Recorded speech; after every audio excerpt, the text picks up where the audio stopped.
From what I understand, the movie sort of picks up a couple of years after the series ended. So from what I understand, the series ended in 1925, and the movie picks up in 1927. And I think it's sort of set up as a kind of one-off event where the king, so King George V at the time, is visiting the country house and the sort of events surrounding that. And so I think the movie will be about the sort of one-off event a couple of years after the events of the original series. I think the show was probably pretty accurate in terms of getting all the period details right. So the costuming, the food, the sort of style of clothes, the furnishings. You know, I think from what I understand, they had historical consultants and historians on staff who were there to get the period details right. So I think in that sense, it was pretty accurate. But I think the larger question of historical accuracy is about what sort of history are we depicting? What sort of history is the show depicting? And I think in that sense, the show has come under criticism from historians, for example, for having a kind of romanticized view of the past or having a kind of rosy-colored view of the past. So to take one example, the relationship between the servants and the landlords, or the tenants and the landlords, I think that has sometimes tend to be a little romanticized. You get the sense that the servants are really sort of grateful to be serving the masters. They're really kind of grateful to be part of that social world. And so I think in that sense, perhaps the show has been a little sort of has romanticized certain sort of relationships that existed in the past. I feel that the one element where they didn't sort of bring in as much is what was happening with the British Empire at the time.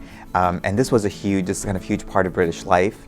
Britain had a huge empire, the largest empire in world history, basically, in this time, with colonies all over India and Africa.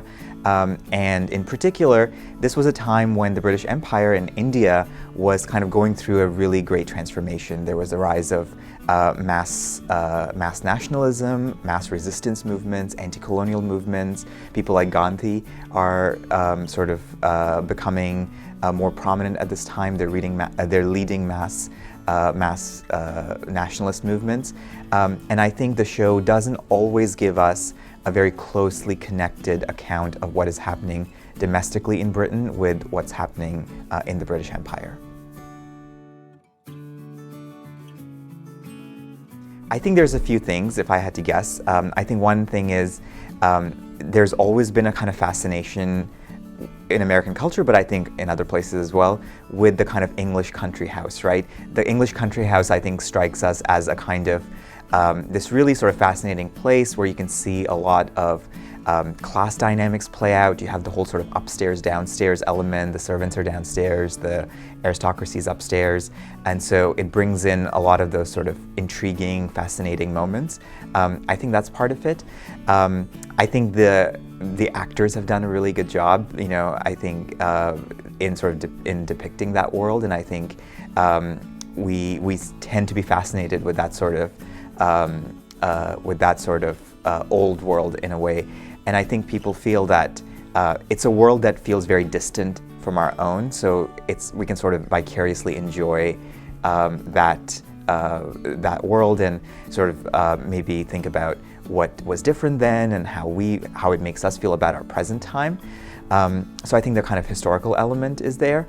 But I also think, you know, the kind of romanticization of the past that happened in that show, or that happened in the series, I think is something that fascinates a lot of viewers. It gives us a chance to sort of look back on the past with a kind of rosy-colored view, you know, at a time when history is sort of very contentious and debates over what is historically accurate and what is not. I think a show that depicts a past that's sort of harmonious and where people are getting along, and I think that is fascinating to a lot of viewers.